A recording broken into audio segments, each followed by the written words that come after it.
Ang liwanag ng kalayaan.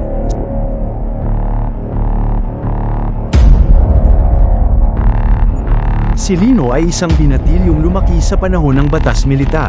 Madalas niyang marinig ang mga bulong-bulungan ng mga matatanda sa kanilang bayan tungkol sa takot, curfew, at mga desaparecidos, mga taong bigla na lamang nawawala. Maging sa eskwelahan ay may mga leksyong hindi maaaring itanong, mga librong bawal basahin, at mga paksang hindi ligtas pag-usapan.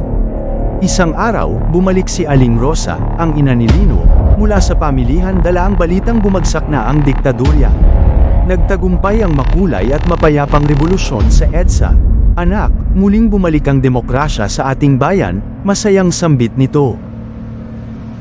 Hindi agad naunawaan ni Lino kung ano ang kahulugan ng demokrasya, ngunit naramdaman niya ang saya at pag-asa sa paligid.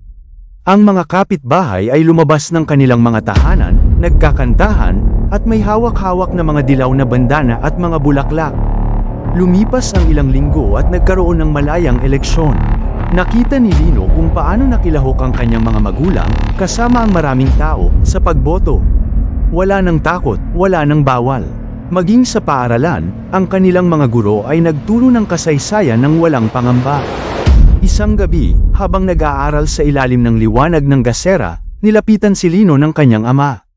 Anak, wika nito, ang demokrasya ay ang kalayaang pumili, ang boses ng bawat isa, at ang karapatang magtanong at makaalam.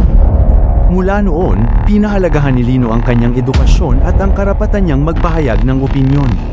Lumaki siyang puno ng pag-asa at pangarap para sa isang bansang malaya at makatarungan. Sa bawat liwanag ng bagong araw, muling ipinapaalala sa kanila na ang demokrasya ay hindi lamang isang salita kundi isang mahalagang yaman na dapat ingatan at ipaglaban.